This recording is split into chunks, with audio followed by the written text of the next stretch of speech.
지난 시간에 눈에 대해서 좀 집중적으로 공부를 한 이유는 우리 신체 기능 중에서 입은 먹는 기능, 코는 냄새 맡고 호흡하는 기능, 귀는 듣는 기능이지만은 눈은 보는 기능 외에도 의식과 기억과 감정과도 연관이 있는 아주 중요한 우리 몸의 장기예요. 그래서 눈에 대해서 다시 한번 살펴보면은 눈이 이렇게 돼 있는데 앞에 있는 것들은 전부 빛을 받아들이기 위한 장치다 이렇게 봐야 되고 실제로는 여기에 세 개의 막이 있다 그랬죠.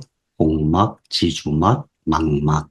이 중에서 망막이 뇌가 외부로 돌출되어 있는 그 영역이에요. 그래서 이것은 신경이에요. 신경세포들이고 바깥에서 들어오는 빛을 받아서 망막에서 빛을 이 시신경을 통해서 뇌로 전달하는 기능을 갖고 있습니다. 그래서 눈의 병 중에서는 이 망막세포가 망가지는 것이 가장 큰 병이고 대부분의 신경질환이 그러하듯이 망가지면 고치기가 힘든 그런 겁니다. 그래 평소에 느끼는 불편함은 여기 결막이죠. 여기 염증이 생기는 거, 또 여기 눈물샘에서 물이 안 나오는 거, 또 방수에서 물이 안 나오는 거, 이런 것들이 문제죠. 그래서 결과적으로는 물이 잘 나오게 해야 된다. 샘에 물이 잘 나오게 해야 되는데 샘의 물을 관리하는 신경이 안면신경이다.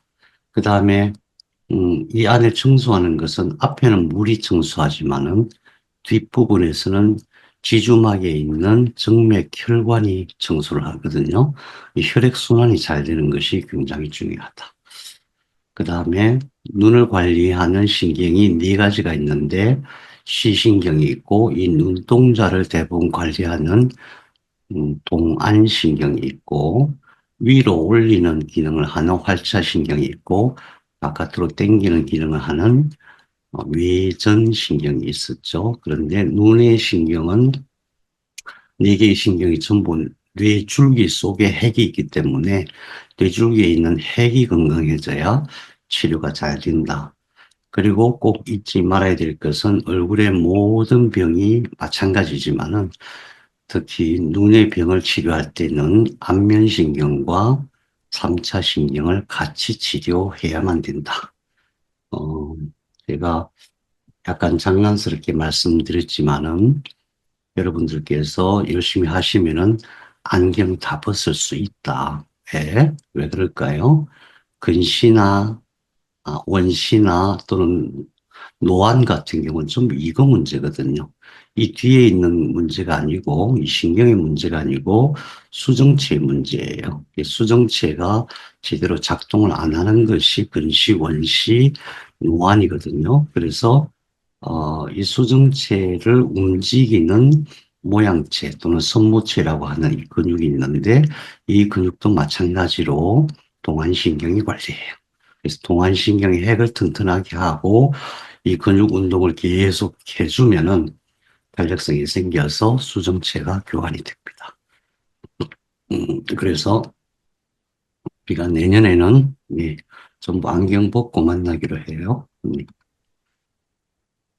근본 치료가 항상 내주기 치료라는 것을 잊지 마시고, 오늘 지난 시간에 우리 시간이 없어서 미처 못했던 피부에 대한 거 한번 살펴보겠습니다. 피부는 바깥에 있는 피부가 있고 속에 있는 피부가 있어요. 여기를 보시면은 여기는 혈관이 다 나와 있고 신경도 나와 있고 그래요. 그러면은 이거와 이 부분과 이 부분이 어떤 차이가 나냐 하면은 여기에서는 피부의 줄기세포들, 그러니까 여기를 이제 진피층이라고 해요. 피부의 진피층, 여기를 표피층 또는 각질층이라고 하죠. 이 부분은 어떤 거냐 하면은 피부의 줄기세포들이 위치하고 있는 영역이에요. 왜 그러냐 하면은 피부와 뇌가 원래 어, 우와, 화면이 적게 보입니까? 아, 그렇습니까? 그러면, 네. 지금 어떻습니까? 보자가요. 네.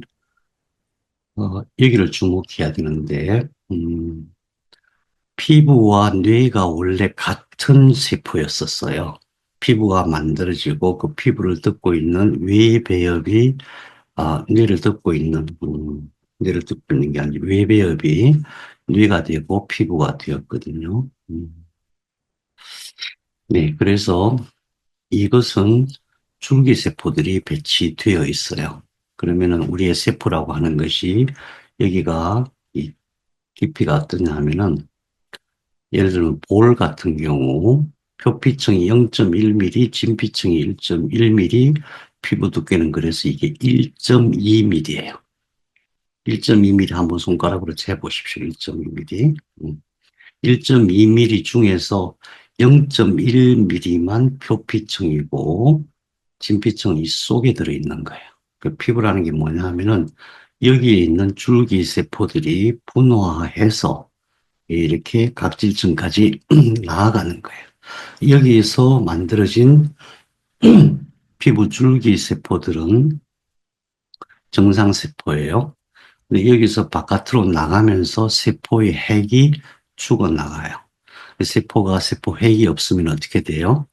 각질이 된 죽은 세포가 되는 거예요. 그래서 피부 바깥은 원래 딱딱한 것이고 왜 그렇게 우리 몸이 만들어졌냐 하면은 이게 면역기관이기 때문에 그래요. 바깥에는 이 피부 바깥에는 온갖 박테리아와 바이러스와 또 유독 물질들이 많이 있어요, 사실은. 우리가 눈에 안 보여서 그렇지 분자 단위로 또는 원자 단위로 보면은 바깥에는 박테리아 바이러스뿐만 아니라 유독 물질들이 많이 있어서 피부가 약하면 이게 뚫고 들어와요. 그래서 우리가 많이 경험해 보지만은 만일에 피부가 조금이라도 상하면 바로 염증이 생기죠. 그 이유가 바깥에 있는 균들이 피부로 들어와서 여기서 전쟁이 벌어지기 때문에 그런 거예요. 그래서 일단은 피부가 되게 얇은 것이다. 이마 같은 경우는 0.9mm예요. 그래서 대개 이 바깥에 여기가 0.1mm 정도 엄청 얇은 거죠. 여기는 여기서부터 여기까지는 대개 1mm 정도 되는 거예요. 그러면은 우리가 생각할 때 피부를 건강하게 한다는 게 어떤 개념이에요? 어떤 개념일까? 이 죽은 세포를 뭐 보습을 한다거나 뭐 뭔가 영양을 준다거나 하는 것이 피부를 건강하게 하는 걸까요? 아니면은 이 기저층 여기를 기저층이라고 해요. 저 바닥이라고 해서 기저층을 튼튼하게 하는 것이 피부를 예쁘고 어, 탄탄하게 하는 건강하게 하는 것인가? 너무나 명백하거든요. 그런데 일반적으로 대부분의 피부를 관리하는 분들이 여기는 신경을 안 쓰고 이 바깥에만 신경을 써요. 그래서 잘 안 되는 건데, 이 상술이 동원되면 그런 경향이 있어요. 상술. 그러니까 예를 들면은, 어, 그러니까 의료행위도 상술로 하게 되면은 완치가 안 돼야 돈이 걸리죠. 그리고 피부도 그런 측면에서 실제로 중요한 부분에 대한 것들은 별로 어, 신경을 안 쓰고 있어요. 자, 그래서 첫 번째는 이 기저층을 튼튼하게 해야 되는데, 첫 번째 어떤 문제가 있냐 하면은, 여기서 뚫고 들어가지를 못해요. 쉽게 뚫고 들어가지를 못해요. 그러니까 화장품 회사들이 늘 연구하는 게 그겁니다. 어떤 화장품 재료를 쓰더라도 그 화장품이 이 속으로 들어가기만 하면은 좋은 약을 만들겠는데 아주 효과가 좋은 화장품을 만들겠는데 그걸 못해서 아주 미세한 가루를 찾아서 뭐 화산재를 쓰기도 하고 여러 가지 물질들을 찾는데 잘 안 되는 거예요. 그러면은 우리는 어떻게 해야 되냐 하면은 여기는 딱 한 가지 여기는 늘 공격을 받아요. 균들이 여기 많다 그랬잖아요. 그래서 늘 공격을 받으니까 여기는 딱 한 가지만 신경 쓰면 돼요. 균, 음, 독성 물질 또는 세균이 안 살게 하는 거. 그 세균이 만들어 놓은 세포 손상, 여기 현미경으로 보면 뻥뻥뻥 구멍 뚫려 있고 그렇거든요. 손상되어 있어요. 그 손상된 것을 살리는 것. 그게 그것밖에 없어요. 여기는. 진짜로 피부를 치료한다는 것은 여기에 에너지를 주는 거예요. 그래서 이 부분이 튼튼해져야 돼요.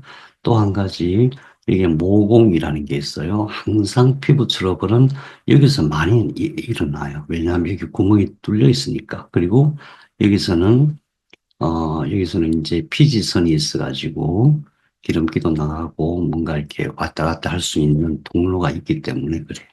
그래서 여기도 마찬가지로 각질층과 마찬가지로 균이 침투하지 않도록 하는 거, 그것이 제일 중요하다. 이 피부 손상을 막는 거, 그 다음에 진짜 더 중요한 것은 여기에서 이 피부의 줄기세포들을 튼튼하게 하는 겁니다. 그럼 여기는 어떻게 튼튼하게 할 수 있는가? 뭐가 있는지를 보면 돼요. 첫 번째, 혈관이 있어요. 모세혈관들이 여기까지 다 나와 있어요. 그 다음에 두 번째, 신경이 있어요. 결국 혈관을 관리하는 것도 또 줄기세포를 관리하는 것도 신경이기 때문에 피부에 나와 있는 신경을 튼튼하게 하면 되고 신경의 관리자인 신경핵을 건강하게 하면 되는 거죠.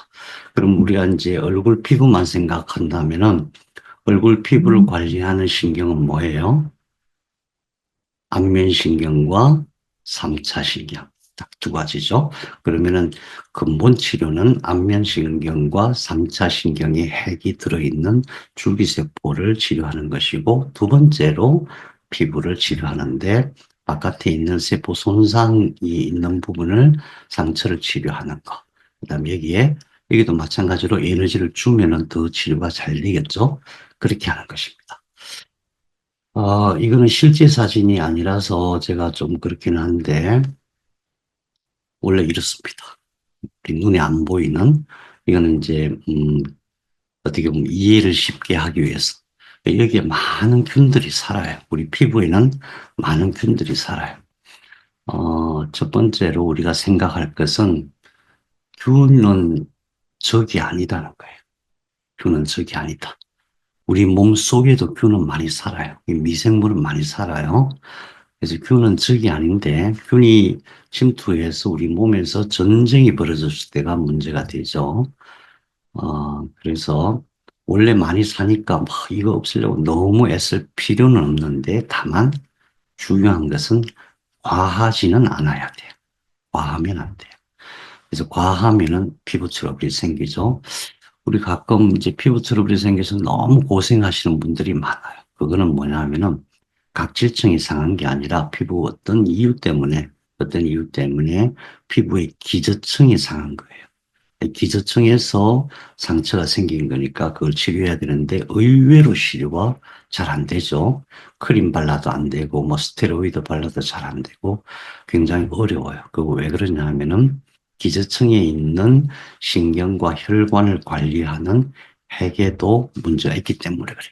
물론 거기를 쳐들어오는 적인 박테리아 바이러스가 워낙 강한 것이 들어와도 그런 경우가 있어요. 우리 보통 여드름균이 있잖아요. 여드름균. 그것은 사람의 얼굴에만 서식을 해요. 여드름균이. 근데 너무 희한한 것이 그 균이 사람의 뇌 속에도 침투하는데 그 균이 침투한 사람은 대개 치매가 걸려요. 이제 아직 그 원인을 명확하게 밝혀내지 못하고 있어서 연구하는 중이지만은 그래서 어 그래서 아무튼 그런 것이다. 그래서 피부에는 원래 그런 것이다. 이거는 현미경으로 찍은 거고, 피부관리실에 보면 대개 이런 현미경으로 피부를 이렇게 보여주죠. 근데 그것은 그냥 이렇게 보이지만 훨씬 더 확대해서 보면은 균까지 보일 수가 있어요. 그래서 이것을 치료하는 요 근래 가장 쉬운 것이 병풀 추출물로 만든 거예요. 병풀이라는 풀이 있어요. 그 병풀에서 만든 건데 그걸 바르면 피부가 좋아진다는 뜻은 어떤 의미냐 하면은 이 바깥에 있는 각질층의 손상을 치료한다. 그 개념이에요. 이 안에 있는 거 치료하는 게 아니에요. 그래서 각질층을 치료하는데 이것도 중요하기 때문에 우리가 병풀 추출물을 가지고 피부 외부를 치료하는 것도 굉장히 중요하죠. 진피층은 어떤 구조인가? 기저층에는 줄기세포가 있다. 기저층에는 줄기세포가 있다. 그 진피층에서 표피층으로 나가면서 세포는 죽어나가는 것이다. 그 개념은 뭐냐면 세포는 우리 몸에 있는 대부분의 세포가 얼마나 희생정신이 공동체 의식이 뛰어나냐 하면은 자기를 희생해서 모두를 살리겠다는 의식이 굉장히 뛰어나요. 이 피부도 그런 의식이 있는 거예요. 그 다음에 우리가 볼 때 여기에 주로 존재하는 것이 혈관이잖아요. 혈관과 신경이니까, 혈액순환. 그 다음에 혈관과 피부 세포를 관리하는 것, 특히 줄기세포가 활발하게 잘 활성화되려면은 신호가 가줘야 돼요. 줄기세포에. 그래서, 결국 신경의 문제다. 최종적으로는 신경의 문제다. 그래서 얼굴 같은 경우는 3차 신경과 3차 신경의 핵, 안면신경과 안면신경의 핵, 그 다음에 더불어서 혈액순환, 뭐 이런 거죠. 자, 그래서 얼굴은 뭐 지금 우리가 이제 전체적으로 봤지만 눈, 귀, 입, 근육, 피부 전부 3차 신경과 안면신경이다. 그래서 3차 신경, 안면신경이 얼마나 중요한지에 대해서는 우리가 잘 알고 있어야 되고 네, 뭐, 셈이 중요하다, 치아가 중요하다. 그래서 어떻게 하고 있냐면은, 이거는 이제 중국 연길에 있는 희망샘에서 찍어서 보내온 사진이에요. 우선 준비물이, 이제 피부 관리를 할 때 준비물이 은용액 11ppm짜리로 준비하는 게 좋습니다. 은용액은 항상 준비를 해야 돼요. 세포손상 치료 크림을 얘기하는데 이게 아까 말씀드린 병풀 추출물이고 그래서 한국에서는 병풀 추출물로 만든 게 마데카 겔이에요. 마데카 겔, 마데카 크림 둘 다 같은 성분이에요. 다만 마데카 솔은 항생제가 들어있어서 절대 쓰면 안 됩니다. 이게 스테로이드제나 항생제를 같이 써주면 절대 안 돼요. 그런데 이제 중국 연길에서는 병풀 추출물 직접 추출하고 거기에 여러 가지 약초를 섞어서 이 뭐를 만들었어요. 이게 안 보이네. 아무튼 약초를 섞어서 만들어 가지고 그거를 얼굴에 발라요. 근데 지금 현재는 이제 실험 중인가 봐요. 이런 가루로 만들어서 이것을 개어서 얼굴에 바르는데 그렇게 하고. 그 다음에 모든 사람들이, 피부 관리하는 모든 사람들이 놓치는 게 이거예요. 3차 신경핵, 안면신경핵. 그거는 전부 다 뇌줄기에 있잖아요. 뇌줄기에 있는 이것을 강화시키는 것은, 공부한 사람들은 알 텐데, 실제로 그렇게 피부 관리하는 사람 제가 한 사람도 못 봤어요.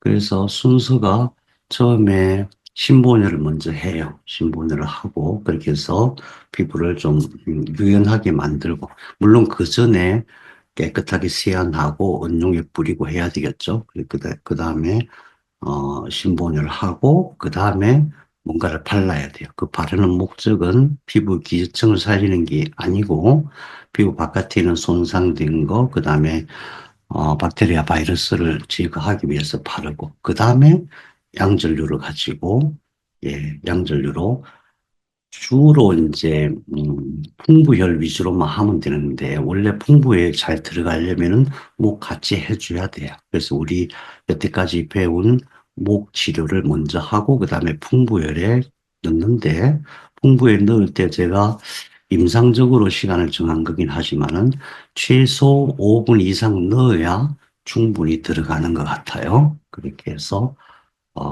이걸 하고, 그 다음에 그거 끝난 다음에 여기 뭔가를 발랐잖아요. 그래서 그거를 만일에 이런 크림이면은, 이런 가루로 만든 팩이라면 그것을 떼내고 원용액을 한번 소독해주고, 그 다음에 신부온열을 한번 더 하는 게 좋습니다. 그리고 반드시 만일에 누군가 고객에게 해준다면은 스프레이통에 원용액을 넣어줘가지고 수시로 이걸 뿌리게 해야 됩니다. 제가 지금은 없는데 저도 늘 갖고 다녀요. 그러니까 피부에 균이 살지 못하도록. 안 살 수는 없어요. 안 살 수는 없는데 과도하게 살지 못하도록. 그래서 원용액을 뿌려주는 거예요. 저는 왜 원용액을 갖고 다니냐 하면은 입에서 약간 염증기가 있거나, 코에 염증기가 있거나, 또는 눈이 조금 이상하거나, 뭐 이럴 때는 항상 그걸 뿌려줘요. 심지어 뭐 팔이나 어딘가에 뭔가 약간 가렵다 그러면 이렇게 한번 뿌려줘요. 그러면 쉽게 해결이 되거든요. 원용액을 반드시 줘가지고 매일 뿌리게 하고, 잠자기 전에도 뿌리게 하고. 그 다음에 만일에 이제 샵에서 일을 할 때는 세포손상 치료 크림이나 아니면 팩을 가루를 줘가지고 잠자기 전에 꼭 하고 자기 하면 좋습니다. 만일에 이 크림을 구하면 좀 우리 그 김춘하 선생님께서 몇 분이 이 크림 구할 수 없냐고 저한테 문의해 오신 분이 계시거든요. 그래서 김준하 선생님이 이 크림을 어떻게 만들었는지 대략 간단히 설명해 주시고, 필요하신 분들이 어떻게 구입할 수 있는지도 간단하게 좀 설명해 주시죠.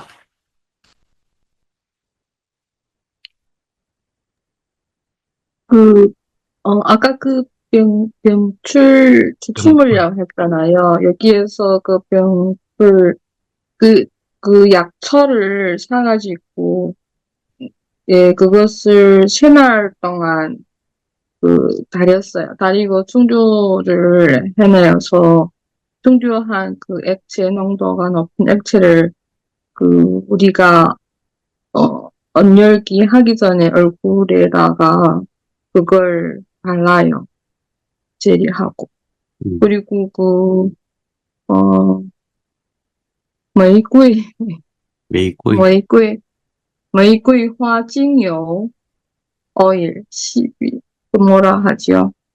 精, 음, 예, 그걸 같이 섞으면 피부가 엄청 좋아지거든요. 그걸 바르고, 그 다음에 언열기 하고, 아니, 양절유 하고, 그 다음 다시 언열기를 해드려요. 아니면, 우리가 그 피부에 어, 미백도 되고 영양도 되는 한 열 몇 가지 처약을 한 대 넣어가지고, 그리고 그것을 또 수출을 한 액체가 있어요. 그것도 바르고, 아니면 그 팩으로 만들어서 얼굴에다가 서래 하니까 작용이 엄청 좋더라고요. 음, 하얘지고, 피부가 맑게 청소되고, 탱탱하고, 이, 호평이 좋았어요. 네. 지금 말씀하신玫瑰화 원액이라는 게 장미꽃 원액입니까? 장미과 아, 그거 오일인가요? 한국에서는 잉이오면.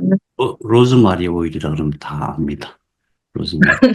그걸, 예, 그거 구입해서 냄새도 좋고, 얼굴에도 좋더라고. 네. 그래요. 그래서, 그런 식으로 만들어서 혹시 판매를 지금 시작하셨습니까? 판매를, 예, 사가는 분들이 많아요, 여기에서. 그러면은 나중에, 오늘, 오늘, 약초뜸을 한국에 어느 분이 주문해서, 그, 선물용으로 보냈어요, 같이. 음, 써보시라고. 그래서, 되게 공부하시는 선생님 같으신데. 예, 그래서 아무튼 필요하신 분들이 선생님한테 연락할 수 있도록 희망샘 공식 위치 주소를 저한테 알려주시면은 제가 카톡에다가 올려드리도록 하겠습니다. 아무튼 그렇게 네. 하면 되고요. 실제로 이런 식입니다. 이건 신부 온열하는 방식이에요. 깨끗하게 세안하고 온용에 한번 뿌린 다음에 깨끗하게 한 상태에서 이때 이게 아까 얘기한 그 마데카 길 예, 그걸 아주 얇게 발라요. 마디카겔 크림이나 또는 지금 연길에서 말씀하시는 그런 크림을 얇게 바르고, 15분을 합니다. 만일에 이제 피부가 너무 약해지신 분들은 그게 불편할 수 있어요. 그럼 그냥 일반 고주파 크림 바르고 해도 괜찮습니다. 그렇게 해서 일단 피부를 이완시키고 이게 첫 번째 순서예요. 그 다음에 얼굴에 제가 알기로는 연길에서 이렇게 이런 형태로 만든 걸로 알고 있는데요. 네, 이거도 있고, 그다음 물로 된 거도 있어요. 두 가지가 있습니까? 근데, 예, 예, 이것도 효과가 엄청 좋아요. 이거 예, 10가지 약초를 예. 가루내가지고 서련했는데. 그, 뭐, 아무튼 그걸 바르고 병불 추출물 마디카겔을 바르든 아니면 이걸 바르든 바르고 이 바른 상태에서 어, 세수양생을 합니다. 그러니까 목적이 뭐냐 하면 이 세수양생하는 목적은 여기에 있는 피부의 기저층을 치료하는 거예요. 기저층. 우리 양전류 해 보신 분들은 아시겠지만은 아무것도 안 바르고 그냥 양전류로 세수 양생만 해도 끝나면 얼굴이 환해지잖아요. 그 이유가 삼차신경과 안면신경이 활성화되면서 얼굴이 펴지는 거거든요. 그래서 직접 주름을 핀다, 뭐 어떻게 한다, 그럴 필요 없어요. 그냥 삼차신경과 안면신경이 활성화되면 자동으로 얼굴은 젊어지게 돼 있어요. 안 믿으시겠지만 해 보십시오. 자, 그렇게 해서 3차 신경과 안면신경을 치료하는데 이때에 3차 신경, 안면신경만 하면 너무 아까우니까 목 치료도 같이 하는 거예요. 같이 하고. 그래서 이걸 한 15분 정도 내지 20분 정도 하고 난 다음에 끝나고 이걸 다 씻어내고 또 이걸 한 번 더 해주는 거예요. 이걸 한 번 더 해주는 겁니다. 그거를 제가 영상으로 찍으려고 우리 아들 보고 놓으라 그랬더니 아빠 얼굴은 안 돼요. 이래가지고 못했습니다. 혹시 우리 이번 주 실습 2반 실습이죠? 1반 실습인가요? 2반 실습입니까? 이번 주 2반 실습, 다음 주 1반 실습이니까 실습할 때에 한번 해보도록 하겠습니다. 그 마디카 겔 크림을 사다 놨는데 없어졌어요. 혹시 누가 있으신 분 좀 갖고 오시고, 혹시 연길에 연락해서 그 크림, 연길에서 만든 거를 좀 구입해 오시도 좋겠습니다. 여튼, 이런 식으로 해서 이렇게 준비해가지고, 이런 방식으로 해서, 어, 어제 잠깐 봤죠? 이 할머니께서 많이 좋아하시다. 예전에, 열림학당하고 라파엘링 센터하고 두 군데에서 특강을 했었어요. 왜냐하면 이게 이제 샵을 하시는 분들에게는 굉장히 중요한 요소라서 그분들이 빨리 숙달해서 돈을 많이 벌었으면 좋겠다 싶어가지고 했는데 이 선생님이 박보라 선생님이에요. 아예이오 선생님, 유소연 선생님. 이분이 네, 임사라 선생님 얼굴이네요. 네. 임사라 선생님 그때 한번 해보시니까 어땠습니까? 네, 지금 음. 저는 하고 있거든요. 지금도 하고 계십니까?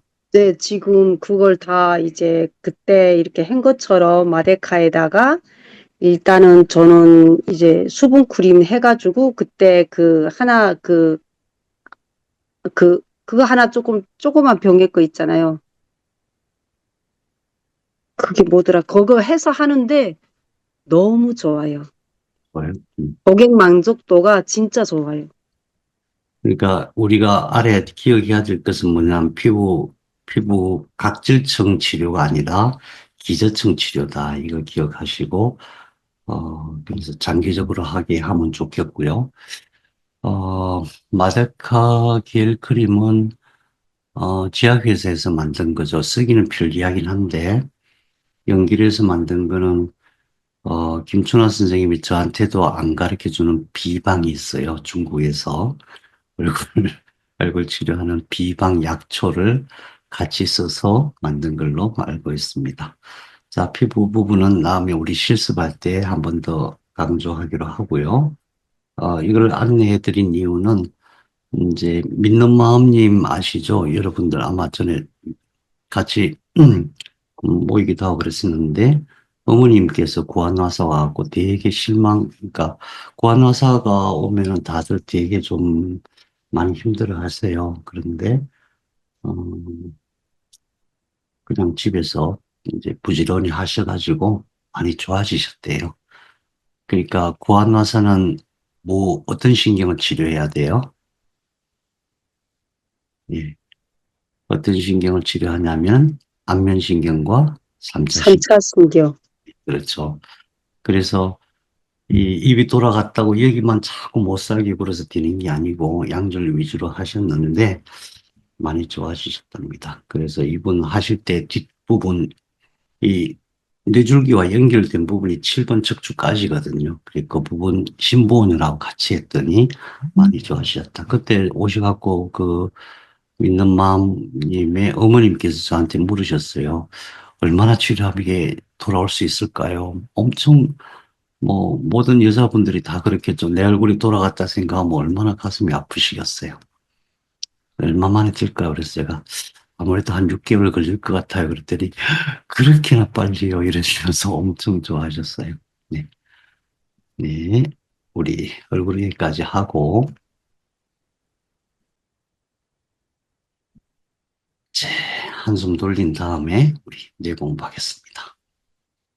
여러분 한숨 돌리십시오.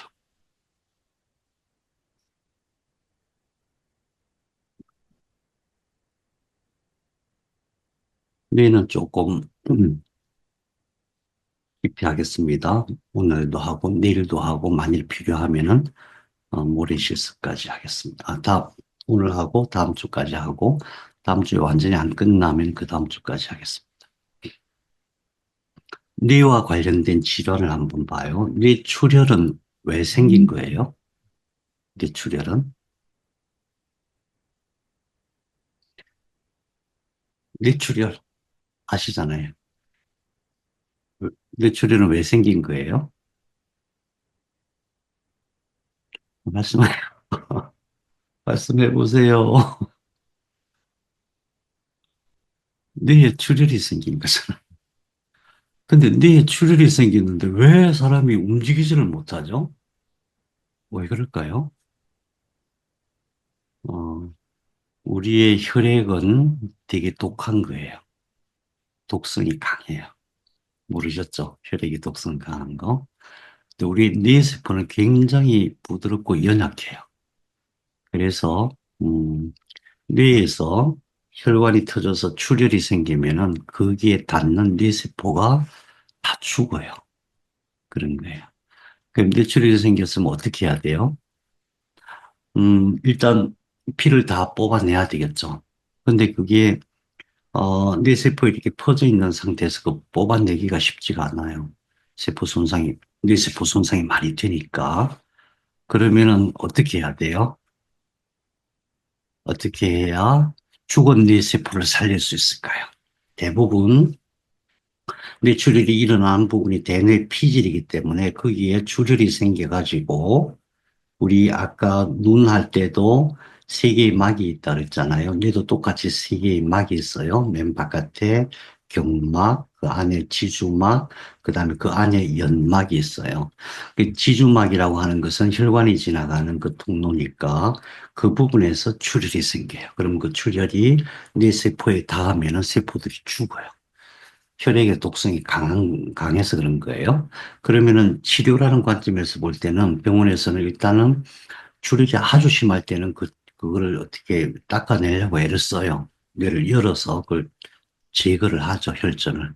근데 그 완벽하게 할 수 없는 게 그것 때문에 세포들이 너무 손상되면 안 되기 때문에 너무 조심스럽거든요. 그러면 병원에서 누워서 기다리게 하는데 기다리게 한다는 얘기는 그 죽은 세포들과 피의 혈전들을 혈액순환을 통해서 또는 뇌척수액 순환을 통해서 바깥으로 몸이 스스로 배출되기까지 기다리는 거예요. 근데 기다리는데 안 돼. 만일에 우리에게 어떤 분이 와서 한 1년 전에 뇌출혈이 왔어요. 그래서 반신불수인데 이 팔도 다리도 못 써요. 이런 분이 왔을 때 우리는 어떻게 생각해야 되냐 하면은 다른 게 아니고 뇌세포가 죽은 거다. 그 뇌세포를 어떻게 하면 살릴 수 있을까? 그거 생각해야 돼요. 어떻게 하면 뇌세포를 살릴 수 있을까? 뇌경색은 뭐예요? 뇌경색도 뇌세포가 죽은 건데 이거는 피 때문에 죽은 게 아니고 혈관이 막혀서 혈액 공급이 안 돼서 혈액이 뇌 속에 들어가서 사실은 크게 두 가지를 공급하는 거예요. 하나는 산소를 공급하는 거고 또 하나는 포도당을 공급하는 거예요. 얘는 거의 대부분 포도당을 영양으로 쓰잖아요. 근데 그게 공급이 안 되면은 또 몇 분만 지나면 뇌세포들이 죽기 시작해요. 그럼 뇌경색은 혈관이 막힌 거잖아요. 혈액 공급이 안 되는 거잖아요. 막힌 혈관을 뚫거나 혈액순환이 잘 되게 해야 되겠죠. 어떻게 해야 돼요? 병원에서는 어떻게 하죠? 뇌경색. 약을 주죠. 약이 뭐냐 하면은, 혈액을 묽게 하고 혈관을 얇게 하는 그런 약을 주죠. 근데 그런 약을 또 계속 먹을 수가 없는 게 혈관이 얇아지고 혈액이 묽어지면은 결국 또 혈관에 손상이 와가지고 뇌출혈이 될 수가 있고 그래서 참으로 치료하기 어려운 게 뇌출혈과 뇌경색이에요. 근데 그분들은 또 어떻게 해서든지 그걸 회복하려고 무신뢰를 쓰세요. 무신뢰를. 왜냐하면은, 아니, 뇌에 문제가 생겼는데 왜 다리를 못 쓰냐? 이해가 안 되잖아요. 내가 다리를 다친 것도 아니고. 뇌가, 이제 여러분들께서 아셔야 될 것은 뇌가 온 신체의 총괄 지휘자이기 때문에 그래요. 뇌가. 그래서, 우선 이걸 보더라도 우리가 뇌가 건강하다는 것이 얼마나 중요한가 알 수 있죠. 뇌 종양은 뭐예요? 뇌 종양은 세포가 이렇게 늘어나는데 늘어난다는 게 어떤 개념이냐 하면은 뇌 세포가 있어요. 그럼 그 세포가 분열하고 하나가 두 개가 되고 두 개가 네 개 되고 이렇게 되죠. 근데 하나가 영원히 분열하는 게 아니라 어느 정도 분열하면 또 소멸이 돼요. 그럼 또 뇌줄기 세포가 또 거기서 또 분열을 시작하고 이런 식으로 해서 정상적인 뇌 세포의 수만큼 딱 채워져 있는 거예요. 그런데 종양이라고 하는 것은 너무 많이 분열하는 거예요. 이 분열을 하는 것을 내가 스스로 조정을 하거든요. 신호를 보내서 분열을 하는데 그 신호가 잘못될 경우 주로 이제 종양이 생기죠. 뇌암도 똑같은 원리예요. 그런 거죠. 뇌세포가 변이가 되는 거예요. 그 다음에 치매는 어떤 거예요? 치매. 치매. 우리 치매에 대해서는 많이 알아야 됩니다. 왜냐하면은 우리 80 넘어서 치매 걸릴 확률이 굉장히 높아요. 한번 생각해 보세요. 80이 넘었는데, 이제 힘도 없고, 이제 좀 편안하게 살아야 되겠는데, 치매 걸려갖고, 막 가족들 괴롭히고 그러면은, 너무 무서워요. 그죠? 음. 치매는 어떤 거냐 하면은, 일정한 세포들이 죽어나가는 거예요. 죽어나가는 거예요. 그래서 치매가 심한 사람 사진을 찍어보면은, 뇌 세포가 막 엄청 많이 죽어나가요. 진짜 구멍이 뻥뻥 뚫린다고 표현이 될 정도로 큰 구멍은 아닌데 부석부석해져요. 그래가지고 내가 제대로 기능을 못하는 거예요. 그럼 내 세포가 죽는데 이거는 출혈이 있던 것도 아니고 그 다음에 혈액 공급이 안 돼서 그런 것도 아닌데 왜 내 세포가 죽느냐. 예. 그거는 뇌 속에 있는 독성 물질, 뇌 모든 신경세포 속에는 독성 물질이 이렇게 박혀 있어요. 어, 음, 근데 그 독성 물질이 잘 빠져나오지 못하면 그게 이렇게 뭉쳐가지고 그것이 뇌 세포를 죽여요. 그럼 그 독성 물질 청소하는 게 뭘까요? 뇌에서 생기는 독성 물질, 쓰레기를 청소하는 게 뇌척수액이에요. 예, 뇌척수액이 잘 순환되지 않아서 그러는 거예요. 너무 똑똑하세요. 말씀 안 하시지만 눈빛을 보니까 다 아시는 것 같아요. 파킨슨은 뭐예요? 파킨슨. 주변에 파킨슨 환자들 많이 보시죠? 많이 보실 거예요. 음. 파킨슨은 뭐냐 하면은 도파민이라고 하는 전달 물질이 안 만들어져서 그래요. 도파민이라고 하는 신경 전달 물질이 안 만들어져 가지고 얘가 역할을 못하면은 몸이 떨리고 제대로 작동이 안 돼요. 이게 왜 그러냐면은 우리 척수 상행로, 하행로 다 배웠잖아요. 척수 상행로의 통로에서 이게 작동을 못하게 만들어요. 그럼 도파민을 만드는 그 세포가 있어요. 도파민을 만드는 세포.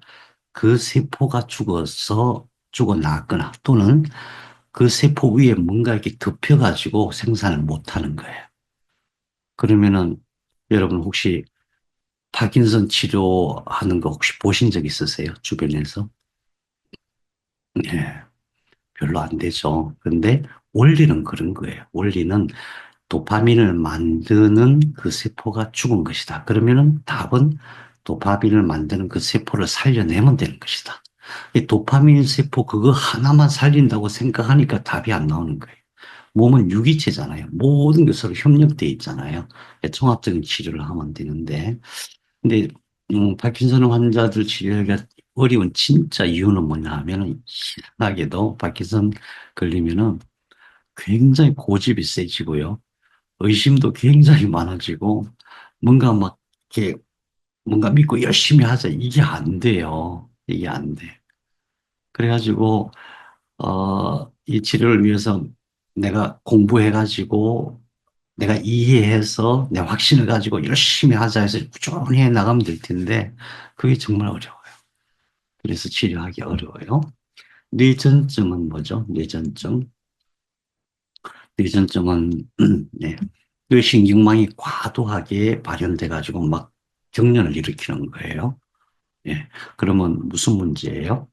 뇌신경의 신경망이 과도한 활동을 하는 거예요. 그럼 과도한 활동을 한다는 얘기는 우리 몸은 항상 모든 존재가 그렇지만은 음량이 서로 이렇게 조화롭게 조절하거든요. 조절을 해야 되는데 무엇인가가 과도하게 신경이 발현되는 것을 조절을 못하는 거예요. 주로는 도파민, 세로토닌이 항진을 시키고 그것을 억제시키는 게 가바라는 물질이에요. 가바. 그래서 가바가 안 나온다고 이렇게 단순화시키면 그렇게 볼 수 있고 또는 요즘은 이제 커넥텀이라고 해갖고 이 안에 신경망이 굉장히 복잡한 걸 다 이렇게 MRI로 찍어내고 있거든요. 예, 그런 걸 가지고 연구를 하고 있지만 아직도 잘 못하고 있어요. 심지어는 그거를 어떻게 하냐면 좌우 뇌를 분리시켜가지고 그거를 치료하려고 애를 쓰기도 하고 또 뭐 뭔가 이렇게 떼내서 하기도 하고 그러는데 별로 근본적인 치료 효과가 없어요. 그런데 결국은 이것도 뇌신경망을 조절하는 어떤 물질을 만드는 뇌세포의 문제예요. 그 다음에 뇌성마비, 태어날 때부터 뇌가 뭔가 잘못되어 있는 거예요. 이것도 뭐예요? 뇌세포의 문제죠. 뇌세포가 정상적으로 성숙되지 못한 거잖아요. 그럼 우리가 생각할 때에 한번 만들어지면은 특히 뇌세포 같은 경우는 한번 만들어지면은 어, 더 이상 어떤 변화가 올 수 없잖아요. 그렇죠? 만약에 변화가 올 수 있었으면은 뇌성마비 환자들 같은 경우 정말 얼마나 불편하게 살아요. 근데 그거 다 할 수 있을 텐데 안 되잖아요.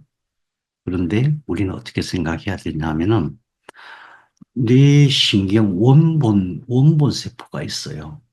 그 원본 세포가 충분히 활성화되면은 서서히 좋아질 수는 있다.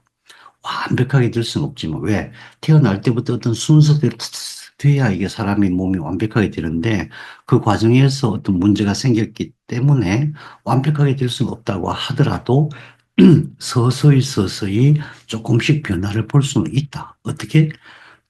원본세포, 뇌신경 줄기세포라고 해요. 뉴럴 스템셀 또는 뉴럴 크레스트 스템셀이라고 해요. 그것들이 활성화되면은 서서히 좋아진다. 대신에 완벽하게 확 좋아진다. 그거는 어렵다고 봐야 되죠. 원래 우리 몸이 그렇기 때문에 그런 거고, 소뇌위축증 아주 무서워요. 여러분, 소뇌위축증 걸리면은 거의, 어, 돌아가세요. 이거는 뭐냐면은, 뇌 중에서 특히 소뇌가 있어요. 우리 소뇌는 무슨 역할을 하죠? 우리 온몸에 있는 근육의 길이를 계산하는 계산기 역할을 해요. 대뇌보다도 훨씬 더 복잡하게 일을 해요. 왜냐하면은 우리가 조금이라도 움직이려면 심지어 말을 하더라도 여기 있는 모든 근육이 각자의 위치에서 각자의 길이를 이렇게 조절해야만 작동하는 거잖아요. 우리 몸에 있는 200개의 근육이 거의 동시에 그 길이를 딱 계산해서 대뇌로 보내주면은 대뇌에서 그 계산한 걸 가지고 움직이게 하는 거예요. 굉장히 정밀하죠. 근데 그것을 손해가 못하면은 어렵죠. 그죠? 처음에는 뭐 다리, 팔, 그래 목 걷고 하다가 나중에는 근육, 근육 중에서 오장육부를 움직이는 근육이 안 움직여요. 그래서 결국은 돌아가시게 돼요. 이것도 마찬가지로 예, 손의 세포가 소멸되는 거예요. 어떻게 하면 손의 세포를 살려낼까?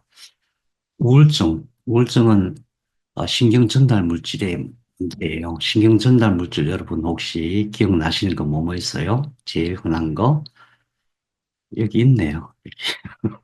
세로토닌, 네, 멜라토닌, 도파민, 아세틸콜린, 가바 이 다섯 가지만 기억하세요. 다섯. 나머지도 많이 있지만 우선 중요한 게 이 다섯 가지예요. 다시 세로토닌이 제일 중요해요. 세로토닌이 멜라토닌이 돼요. 멜라토닌이 잠을 자게 하는 물질이잖아요. 세로토닌이 우리가 쾌활한 정신을 만들게 하는 게, 유지하게 하는 게 세로토닌이에요.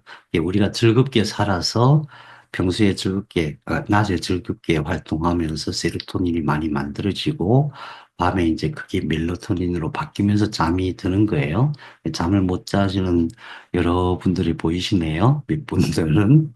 잠을 못 자시는 분들은 낮에 즐겁게 생활하십시오. 열심히 산다고 좋은 게 아니에요. 열심히 하고 내 할 일을 다 해야지. 괜찮아요. 다 안 해도 할 만큼만 하세요. 할 만큼만 하시고 즐거운 마음으로 살면은 당연히 이 세로토닌이 멜라토닌으로 바뀌면서 잠을 자게 돼 있어요. 너무나 쉬운 문제예요. 멜라토닌. 도파민은 너무나 중요한 거죠. 도파민이 어쨌든 안 만들어지면 정상적인 근육 활동도 안 될 뿐만 아니라 행복감이 사라져요. 행복감이 사라지고 희망도 꿈도 못 꾸게 돼요. 도파민 중요하죠. 도파민이 에피네프린, 노르에피네프린을 만들어요. 이것이 결국 내가 막 의욕을 가지고 뭔가 이렇게 추진하게 만드는 거예요. 그 다음에 아세틸콜린이 사실은 아세틸콜린은 장에서 만들어져요. 아세틸콜린. 그 다음에 가바, 어떤 억제하는 일을 하는 가바. 전부 이거 약국에 가면 다 있어요.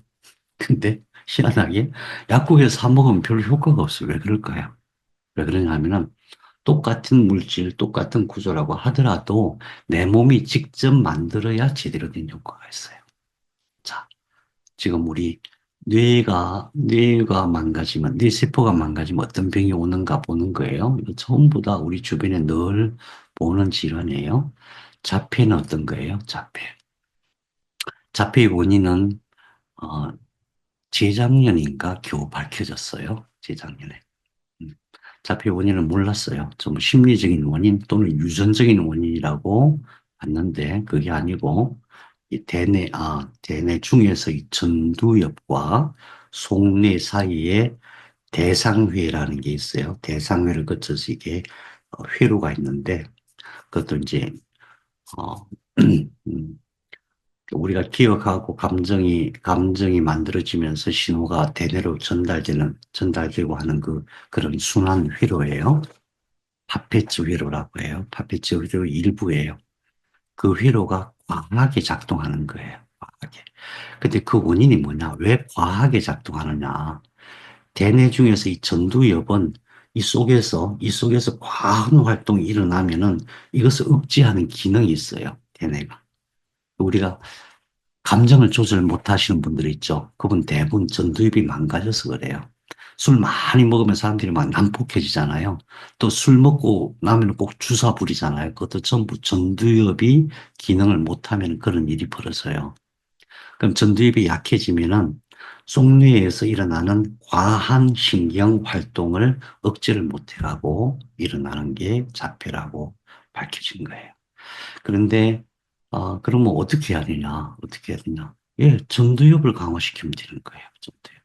단순히 세포 차원에서 전두엽에 막 에너지만 쭉 주면 된다. 이건 아니지만은 굉장히 큰 도움이 돼요. 첫 번째로.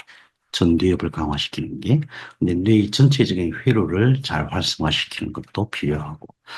그래서 우리가 지금까지 공부하신 그런, 목과, 얼굴과 뇌에 대한 지식을 총동원해서 이렇게 하시면은 충분히 가능성이 있습니다. 자폐가. 그런데 자폐는 한 가지 더 신경을 써야 되는데 신경 전달 물질하고 연관이 있기 때문에 아까 말씀드린 아세틸콜린, 그다음에 세로토닌 이런 물질들이 몸속에서 잘 만들어지도록 해야 돼요. 먹어서 되는 문제가 아니에요. 근데 그중에서 아세틸콜린이라고 하는 신경 전달 물질은 장에서 만들어져요. 장내 건강이 엄청 중요합니다.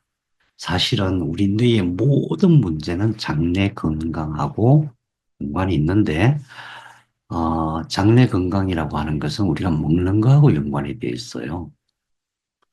이게 참 묘한 건데, 우리는, 잘 먹으면 될 것 같은데, 이게 먹어서 소화돼가지고 흡수되는 과정에서 뇌가 통제를 해요. 우리가 먹으면은 제일 먼저 소장해서 뇌로 먼저 보고해요. 어떻게 할까요? 계속 먹을까요? 그만 먹을까요? 더 많이 먹을까요? 이런 것까지도 뇌가 통제를 하거든요. 그래서 그래서 그 반면에 또 장에서 좋은 물질들이 잘 흡수돼야만 뇌가 또 정상적으로 작동이 돼요. 그런 거 이제 어쨌든 우리가 에너지 치유라는 관점에서 보면은 자폐나 조증이나 우울증이나 조울증이나 전부 또 정신분열, 환청, 환식 전부 다 세로토닌, 도파민, 아세틸콜린, 가바, 또 DMT 이런 물질들의 문제예요. 그 물질을 누가 만드느냐? 그 물질을 누가 만들죠? 세포가 만들죠. 세포가 어떻게 만들죠? 세포가 어떻게 만들까요? 세포가 우리가 먹은 음식이 아미노산이 된단 말이에요. 그럼 세포 속에는 세포 안에 DNA 유전자가 있죠. DNA 쫙 불려서 전사해가지고 메신저 RNA 나오면은 그것이 아미노산을 순서대로 쫙 연결해서 나오는 게 그게 세로토닌, 도파민, 멜라토닌, 예, 그런 것들이에요. 세포가 직접 만드는 거예요. 세포가 튼튼해야 돼요. 결국 모든 것이 세포로 돌아갑니다. 우리가 알고 있는 뇌와 관련된 모든 질환이 결국 뇌 세포로 돌아가는 거예요. 폭력, 전두엽 손상입니다. 폭력성. 폭력이라니까 좀 그러니 폭력성. 환각이라는 것도 굉장히 중요해요. 우리는 많은 사람이 환각 속에서 살고 있어요. 이 책을 혹시 나중에 심심하실 때 보시면 좋겠어요. 제정신이라는 착각이라는 책이 있습니다. 사람들이 제정신으로 살고 있다는 착각 속에 살고 있다. 뭐 이런 주장이에요. 그분 주장은 모든 게 환각이다. 진짜 실상이 아니다. 굉장히 과학적으로 분석을 해놨어요. 어떤 의미냐면은 우리는 어떤 음식이 입에 들어와서 씹어야만 맛을 느끼죠. 그죠? 그리고 어떤 그러니까 향기 분자가 내 코에 와서 신경망울에 딱 붙어야만 냄새를 느끼잖아요.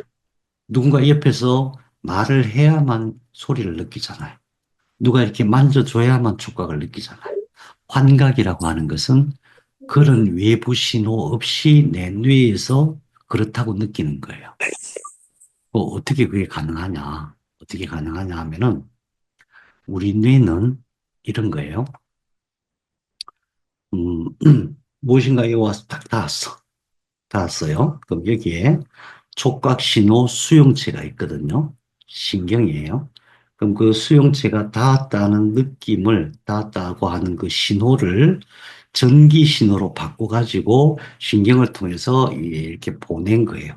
그럼 뇌에서, 손등 부분에 엄지손가락이 있는 부분에 어떤 물질가 닿았는데 그게 약간 차갑고 쇠 같기도 하고 막 그런 느낌이야라고 해석하는 거예요. 얘가 해석하는 게 아니고 뇌가 해석하는 거예요. 그런데 환각이라고 하는 것은 뭐냐면은 안 닿았어. 안 닿았는데 얘가 닿았다고 해석할 수가 있어요. 이게 가능한 거예요. 우리가 보지 않았는데 본다고 하는 것은 그 빛이 우리 눈 속으로 들어오는 거잖아요. 들어왔을 때의 그 빛을 대뇌에서 해석하는 거거든요. 빛을 해석. 그런데 안 들어왔어. 안 들어왔는데 갑자기 시각 회로가 확 돌아가지고 형상을 만들고 봤어요. 그게 환각이에요. 그래서 환각이라고 하는 것은 아주 특별한 경우에만 일어나는 게 아니에요. 어쩌면 내가 의도하면은 다 일어날 수 있는 게 환각이에요. 근데 우리 뇌라고 하는 것이 어떤 위기 상황을 잘 넘길 수 있도록, 그러니까 생존을 위해서 여러 가지 안전장치가 돼 있거든요. 그래서 내가 필요하면은 환각을 일으키게 돼 있어요. 다시 말하면은 내가 필요하면은 그 생각을 일으키게 돼 있어요. 생각. 그래서 모든 종교에서 예수님도 그렇고 부처님도 그렇고 모든 종교에서 깨어있으라 그러잖아요. 있는 그대로를 볼 수 있어야 돼요. 근데 우리는 되게 다 있는 그대로 본다고 생각하는데 아니라는 거예요. 네과학에서 밝힌 거는 내가 보고 싶은 대로 보는 거예요. 내가 기억하고 싶은 대로 기억하고 내가 생각하고 싶은 대로 생각하는 거예요. 그 단계를 넘어가야만 돼요. 그래야만 진실을 볼 수가 있어요. 요 근래에 치료하면서 이제, 이렇게 새롭게 문의하시는 분들이 계세요. 근데 보니까 그런 거예요. 자기 생각에는, 내 생각에는 이렇게 해야 나는 나을 것 같아. 그래서 이제 그 길을 갔는데 안 되는 거예요.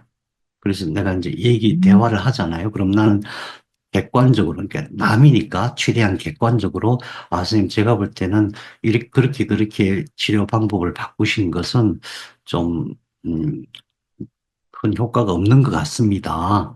그리고 그렇게 했을 때는 이런 문제가 생길 수 있을 것 같아서 판단을 좀 잘 하셔야 되겠습니다. 그렇게 얘기를 해주면은 우선 그분들 마음속에서 환각이 일어나는 거예요. 어떤 환각?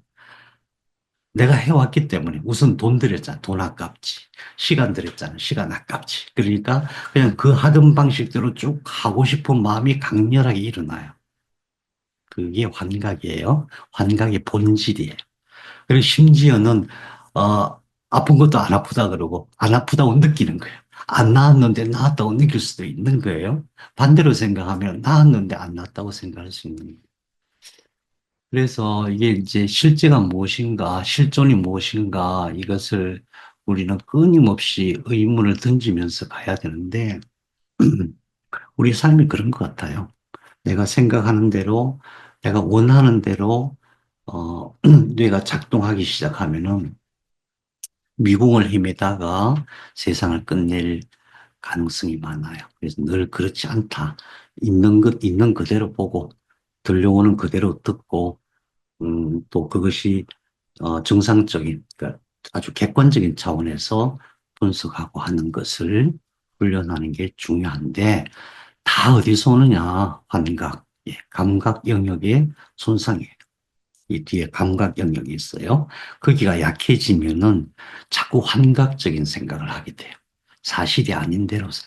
그러면 살면 살수록 굉장히 힘들어요. 남한테 굉장히 상처 주게 되고, 오해하게 되고, 막 그런 일들이 생기게 돼요. 그래서 관계가 자꾸 틀어져요. 저도 이런 걸 잘 모를 때는 제가 고집이 되게 세고 제가 막 되게 잘한다고 생각했거든요. 왜냐면 막 열심히 했으니까.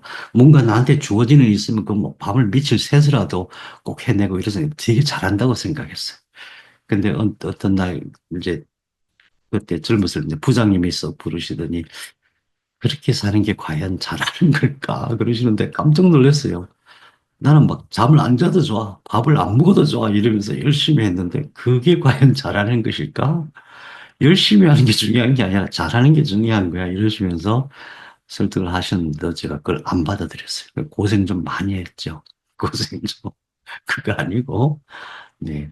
있는 그대로를 보고 있는 그대로 살아가는 게 중요해요. 우리는 사실은 부족한 게 없어요. 여러분 모두 저를 포함해서 사실은 부족한 게 하나도 없는데 늘 이런 환각 속에서 내가 원하는 방향으로 자꾸 회로가 돌아가는 거예요. 근데 더 근본적인 원인이 뇌세포, 특히 감각세포. 왜냐하면 받아들이는 세포니까 감각세포가 감각 영역을 구성하고 있는 뇌세포가 약해져서 그렇다. 이거는 병이라고 사람들이 생각 못하지만 사실은 인생을 살아가는데 굉장히 중요해요. 30대 돼서 막 인생을 30대 아이들한테는 좀 많이 해주고 싶어요. 판단력 결핍, 최종 판단을 하는 데가 전두엽이에요. 전두엽. 우리 몸에서 모든 감각이 들어오면은 우선 1차적으로 척수에서 그걸 해결하고, 그 다음에 뇌줄기에서 연합해서, 감각을 조합하고, 그 다음에 그걸 적절하게 배분해가지고, 속내에서 기억과 감정, 이런 것을 다 연합해가지고 판단해서 여기로 보내요. 전두엽. 그럼 여기가 전두엽이에요. 전두엽 중에서 바깥에 배 위측 전전두엽이라고 하는 영역이 있어요. 거기서 최종적인 판단을 해서 이 위로 보내요. 최종적인 판단해서 전운동 영역이라는 데로 보내서 여기서 의사결정해갖고 명령을 내려보내는 그런 순서로 진행이 돼요. 여기가 약해지면은 판단을 못해요. 우리 보통 요즘도 주변에서도 그런 거 쉽게 보죠. 판단력, 의사결정을 못하는 분들이 많이 있죠. 옆에서 보면 너무 답답하잖아요. 이건 너무나 뻔한데 그걸 결정을 못해. 근데 그 사람이 뭐가 부족해서 그런 것도 아니고, 공부를 못해서 그런 것도 아니고, 그 사람이 뭐 못생겨서 그런 것도 아니고, 다만 전두엽이 약해서 그런 거예요. 전두엽이 약해서. 그, 네. 망상장애 엄청 많죠. 환각이 이제 나중에 망상장애로 가잖아요. 우리 현실 속에서 물론 뭐 망상장애 아주 극심해갖고 환자가 되는 경우도 있지만은 대부분의 망상장애는 뭐냐면 내가 뭐 간절히 원하는 게 있어가지고 그렇게 될 거라고 믿는 거예요. 근데 하나하나 순서를 따져보면 모든 것이 사실은 정보가 에너지를 이끄는 거거든요. 이게 정보의 핵심이 뭐냐 하면은 시퀀싱이에요. 시퀀싱. 순서예요, 순서. 그러니까 이게 광자 차원에서, 아니, 광자가 아니라, 퀀텀, 양자 차원에서의 순서가 사실은 정보예요. 이 순서가 중요한데, 이 순서가 안 맞아. 우리가 생각하는 모든 것이 순서대로 되는 거니까 순서가 안 맞아. 그래서 이 결과가 도무지 안 나와. 근데 이 순서는 다 적어놓고 된다고 믿어. 예를 들면 이제 도박을 하거나 또는 뭐 경마를 하거나 또는 저기 뭐 로또를 사고 이런 거 할 때도 이 순서가 안 맞아. 내가 뭐 물론 그 중에 맞는 사람이 있으니 근데 나한테 그게 반드시 될 것이다. 평생 해하고 안 평생 해서 평생 사도 안 될 가능성이 많아. 근데도 나는 될 거라는 굳건한 확신을 가지고 내가 되면은 그 생각, 되면은 30억이 내 통장에 팍 꽂힐 거예요. 30억이 들어오면 어떻게 할까? 막 이 생각하는 거죠. 30억이 들어오면 우선은 비행기 타고 도망가야지. 아무도 나한테 연락 못하게 도망가야지. 그래가지고 뭐 해야지. 막 이런 생각하면서 사는 거예요. 근데 그게 망상이잖아요. 망상. 근데 이제 그런 경향을 가진 사람들이 있어요. 도박만 그런 게 아니고 어떤 일을 할 때 항상 그런 식으로 생각하는 사람이 있어요. 특히 사업하는 사람들이. 이 분명히 될 일이 아니야. 근데 계산해 보니까, 야, 내가 어떤 물건을 만들어서 팔아야 되는데, 한, 아, 1년에, 한 달에 100개를 팔면은 1년에 1000개를 팔 수 있고, 2년이면 2000개, 3년이면 3000개, 와, 그럼 내가 부자가 될 수 있으면 이러는 거예요. 그러면은 순서가 있잖아요. 팔려면은 그것을 내가 우선 잘 알아야 되고, 그게 사람들한테 유익하게 만들어야 되고, 그 다음에 모든 사람에게 그걸 또 알려야 되고, 또 같이 협조해서 판매할 사람들을 만들어야 되고, 이런 순서는 다 빼먹고, 그냥 만들면 돼. 뭐 이러면서, 뭐 그런 식이죠. 그런 식이에요. 그래서 그게 망상장애인데, 의외로 망상장애를 겪는 사람들이 꽤 많이 있어요. 그런데 이것도 마찬가지로, 변연기 손상이에요. 변연기. 속내의 손상이에요. 그래서 제가 왜 이렇게 어, 장황하게 말씀드리냐 하면은 우리는 잘 모르지만은 뇌 손상, 뇌 세포 손상으로 인해서 어, 정상적인 삶을 살지 못하는 사람들이 무지하게 많고, 어찌 보면은 대부분의 사람들이 이런 차원에서 스스로를 치료해 나가는 과정이라고 해도 과언이 아니에요. 모를 뿐이에요. 자, 그래서 이 모든 질병, 이걸 질병이라고 한다면 모든 질병의 치료법은 딱 세 가지입니다. 첫 번째, 세포 문제입니다. 뇌를 구성하고 있는 세포가 건강해야 된다. 이 건강하지 못해서 일어나는 문제다. 좀 더 구체적으로 뇌신경세포는 약 1000억 개가 있다고 하는데 대뇌에만 1000억 개가 있다고 하는데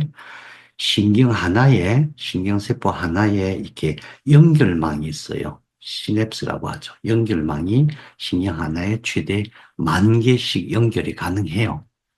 그런데 어떤 사람은 막 생각하고 공부하고 하면서 세포 하나에 10,000개씩 연결이 돼 있어. 근데 어떤 사람은 생각하는 것이 싫고 공부하는 것도 싫고 움직이는 것도 싫어. 이 움직여야 뇌가 작동되거든요. 그래갖고 이게 10,000개는커녕 한 4,000개, 5,000개밖에 안 돼. 그럼 어떻게 되겠어요? 딱 뭐냐 하면은 386 컴퓨터하고 최신 컴퓨터 그 차이가 나는 거예요. 속도 차이. 양자 컴퓨터, 지금 AI라고 하는 게 뭐냐 하면 우리 이 대뇌 세포를 그대로 흉내내는 거예요. 대뇌 세포가 작동하는 것을 그대로 똑같이 만든 게 AI예요. 그중에서 신경망을 우리는 1,000,000개에서 곱하기 10,000개의 이 신경망을 만들어져 있는 거죠. 우리의 이게 건강한 뇌를 가진 사람은 1,000,000개의 세포에서 세포 하나당 10,000개씩 이렇게 연결망이 있는 거예요. 이것을 컴퓨터로 전기선으로 연결한다고 생각해 봐요. 전기선을 1,000,000개를 10,000개씩, 1,000,000개 곱하기 10,000개. 그건 다 못하니까 1,000,000개 곱하기 10,000개의 약 10분의 1 정도까지 만드는 게 현재 AI예요. 그거의 10분의 1 정도까지 구현한 게 AI예요.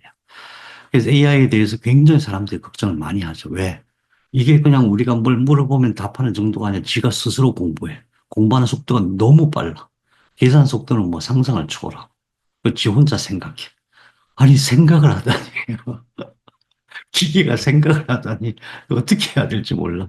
놀라운 것은 앞으로 5년 이내에 세상이 바뀔 거라고 얘기하죠. 우리가 쓰는 대부분의 기계에 AI가 들어가요. 다시 말해 신경망이 들어가는데 뇌가 들어간다고 보면 돼요. 네. 그래서 결국은 이 연결망이 중요해요. 우리 뇌는 그냥 많이 쓰면 쓸수록 연결망이 많이 생겨요. 신경 하나에 10,000개가 생기는 게 최상이에요. 근데 뇌를 안 쓰거나 뇌를 엉뚱한 데 쓰거나 편집증을 갖고 쓰면은 이게 신경망이 안 생겨요. 우리 몸 공부할 때 보셨을 텐데 신경 시냅스라고 하는 게 이게 세포가 있으면 여기서 막 뻗어나와고 막 찾아다니면서 연결을 해요. 찾아다니면서. 이런 게 막 생겨야 되는데 안 쓰면 이게 없어져요. 소멸돼요. 소멸되고. 그래 바보가 되는 거예요. 결국 우리가 노인이 돼갖고 인지 능력이 떨어지는 것은 그 현상이에요. 시냅스가 자꾸 소멸되는 그런 현상이에요. 뇌 신경망 이상이 굉장히 중요한데, 뇌 신경망이 어떻게 작동하느냐? 어떻게 작동합니까? 전기로 작동해요. 안 믿으시겠지만 전기로 작동. 이 전기적인 에너지라는 게 사실은 신경치료의 핵심인데 대부분의 사람들이 그런 생각하죠. 뭐 전기, 난 기분 안 좋아. 난 전기 찌릿한 거 싫어. 전기가 우리 눈에 보니까 전부 전기인데 그건 넣어가지고 치료가 된다는 게 말이 돼. 뭐 전자파 발생하는데 이렇게 해요. 제가 2010년도에 그걸 깨닫고 지금까지 계속 연구하면 할수록 공부하면 할수록 그게 답입니다. 그 다음에 이제 그렇게 했을 때 뇌신경 전달 물질이 제대로 만들어지는 거예요. 뇌신경 전달 물질은 결국은 어떤 신경망과 세포 간의 상호작용으로 만들어지니까 답은 여기에 있다. 어떻게 그러면 이 모든 병을 치료할 것이냐. 만약 우리가 이 모든 병을 조금이라도 좋게 만들 수만 있으면 완치는 저리 두고라도 조금이라도 좋게 만들 수가 있다면 에너지 치료로 대박이죠. 네, 여러분 수고 많이 하셨고요. 다음 주에 뵙겠습니다. 감사합니다. 감사합니다. 수고 감사합니다. 많으셨어요. 감사합니다.